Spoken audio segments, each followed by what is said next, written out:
आज क्लास में हम पढ़ेंगे वेरी मोस्ट इम्पोर्टेंट अनसीन और पैसेज। जो भी आपके क्वेश्चन दिए A B C D E में 3 पार्ट दिए हुए हैं, तो प्रत्येक क्वेश्चन हमारा 3 नंबर का आएगा और एक कितने हो जाएंगे, टोटल 15 नंबर के हो जाएंगे। और जितने भी इसके क्वेश्चन दिए सभी आपको इसी में मिलेंगे। तो आप बहुत अच्छे से क्वेश्चन और अनसीन को बहुत अच्छे से पढ़ें। पहले अनसीन को बहुत अच्छे से पढ़ लें, चाहे आप क्वेश्चन को पहले से बहुत अच्छे से पढ़ लीजिए।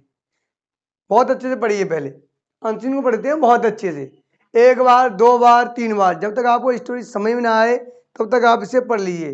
बेसिक आपको अर्थ ना आए कोई प्रॉब्लम नहीं है, लेकिन इसकी जो इंग्लिश है, सेंटेंस है, वो अच्छे से समझ में आ जानी चाहिए।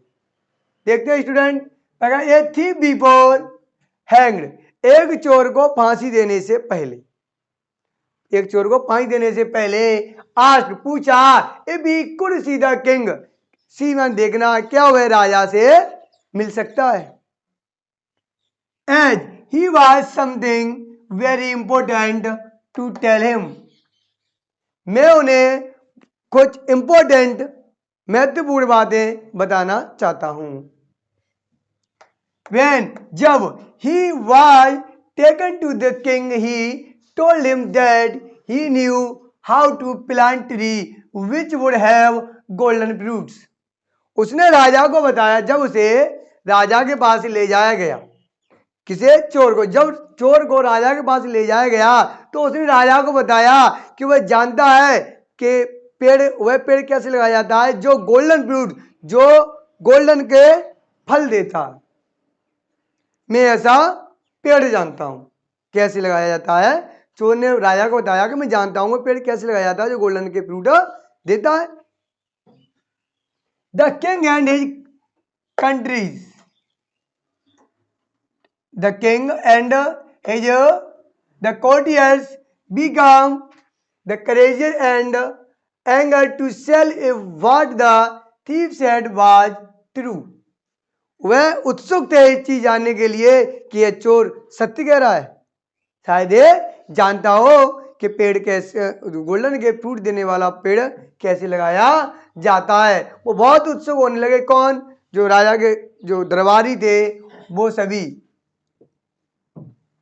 आगे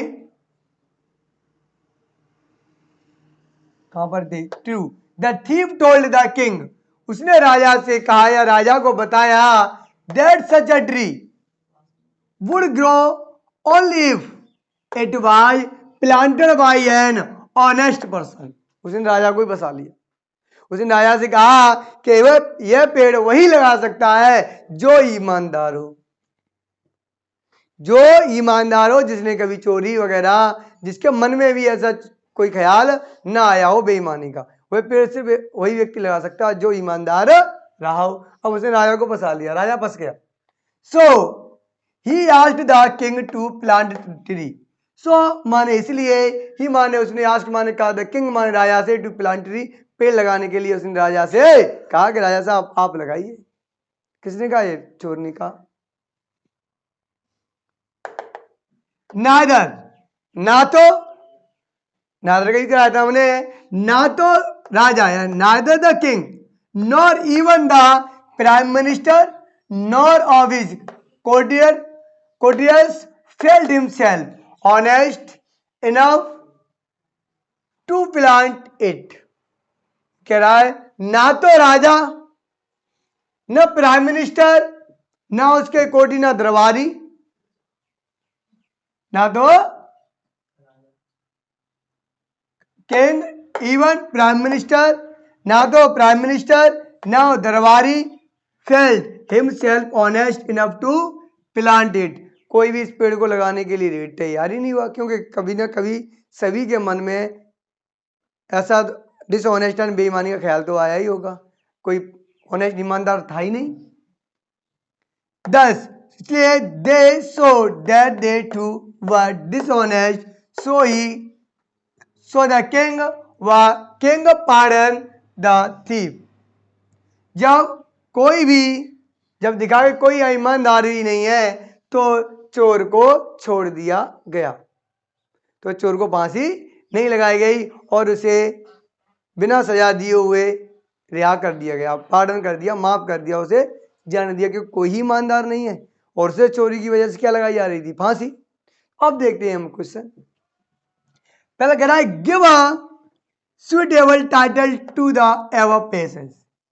इस पैसेज में किस चीज की बात कही जा रही है, किस चीज की बात कही जा रही है?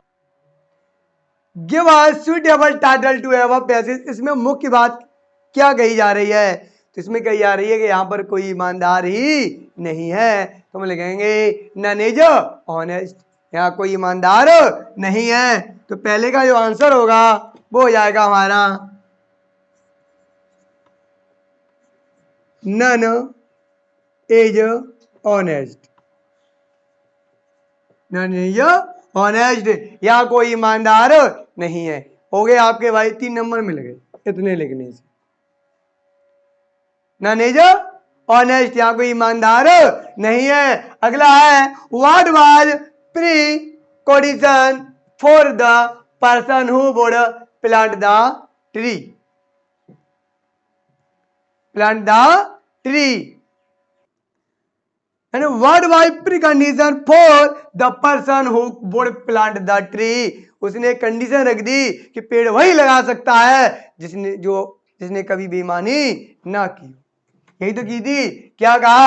The thief told the king, उसने राजा को बताया कि such a tree would grow only if it was planted by an honest person। पेड़ वही लगा सकता है, वह इस पेड़ को वही लगा सकता है जो ईमानदार हो, है ना।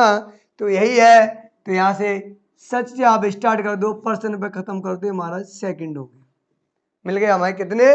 3 नंबर, 6 हो गए, है क्या नहीं जी? और मिलेगा, शुरुआत इसी से ही होनी है आपकी, डोंट वरी, शुरुआत इसी से होनी है। अगला, why did king pardon him? राजा ने उसे क्यों माफ कर दिया, उसे फांसी नहीं दी? यानी उसने कहा why did the king pardon him, राजा ने उसे क्षमा क्यों कर दिया और उसे फांसी नहीं दी? तो क्यों, कंडीशन क्या थी? नादर द किंग, ना तो राजा, ना प्राइम मिनिस्टर, ना दरबारी, फेल्ट हिमसेल्फ, खुद ईमानदार नहीं थे। जब खुद ईमान, यहां से आपका स्टार्ट होगा और यहां से पूरा होगा, यहां से केवल यहां तक। यहां के बाद आप लिख देना हिमसेल्फ वाज, हिमसेल्फ वाज, वह खुद ईमानदार नहीं थे। सो इसलिए the king pardon the thief, इसलिए उन्होंने उसे माफ कर दिया और उसे सजा नहीं दी। ये नहीं लिखना है आपको, ये और इतना आंसर नोट नहीं करना है। कितना हो गया हमारा? 3 नंबर हमारे ये मिल गए। फिर what lesson do you get from the story? What lesson do you get from the story? इस कहानी से हमें क्या शिक्षा मिलती है? What lesson do you get from the story? इस कहानी से हमें क्या शिक्षा मिलती है? इस कहानी से हमें यह शिक्षा मिलती है कि हमें किसी में बुराइयां नहीं ढूंढनी चाहिए, क्योंकि लोग दूसरे में तो बुराइयां देखते हैं लेकिन अपने आप में तो बुराइयां नहीं ढूंढते। एक दुआ सुनाया आपने कि बुरा जो देखन में चला, बुरा ना मिले या कोई, और जो दिल खोया आपना, जो मुझसे बुरा ना कोई। यानी दूसरे में बुराइयां मत ढूंढिए, खुद में ढूंढिए। Change your self before the change, खुद को बदल लो, परिवर्तन से पहले खुद को बदल लो, आप सक्सेस हो जाओगे। दूसरे में जब तक कमियां ढूंढोगे तब तक आप अपने अंदर का जो हुनर है वो भूल जाओगे। आप वो कर सकते हो, साला किसी का बाप नहीं कर सकता। समझ में आया? तो देखते हैं, यानी कि बी, इसमें तो हमें लिख दे रहे हैं we should not see. We माने हमें शुड माने चाहिए, नॉट माने सी माने देखना, हमें नहीं देखनी चाहिए। क्या नहीं देखनी चाहिए? द इविल अदर,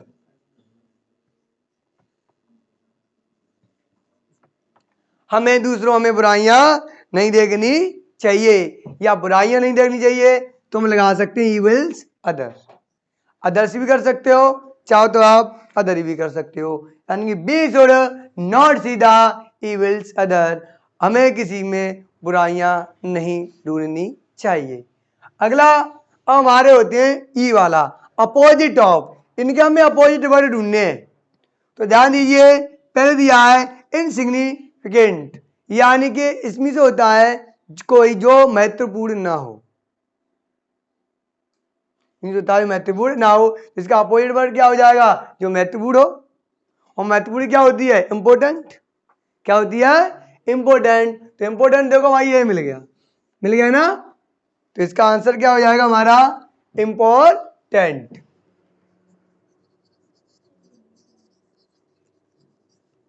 ये हो गया हमारा इंपोर्टेंट, हो गया। क्लियर। नेक्स्ट हमारा अनसेड। अनसेड मीन से ना कहने, ठीक है। और अब इसका हो जाएगा कहना या बताना, है ना, यानी ढूंढ लो टोल्ड, कहीं है टोल्ड, टल टल टल टल टल,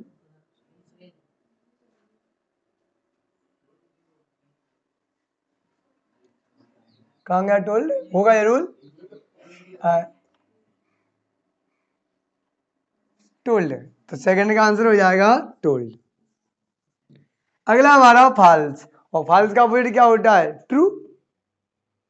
क्या होता है, अब ट्रू, तो इसमें ट्रू भी कहीं ना कहीं होगा, क्योंकि ट्रू की तो बात ही कह रहा है भाई, किसकी बात कर रहा है, ट्रू की, तो ट्रू भी इसमें जरूर होगा। क्या हुआ है भाई, ट्रू, ये गया ट्रू, ये इसका आंसर हो गया ट्रू। क्लियर। ये हमारे हो गए 15 नंबर।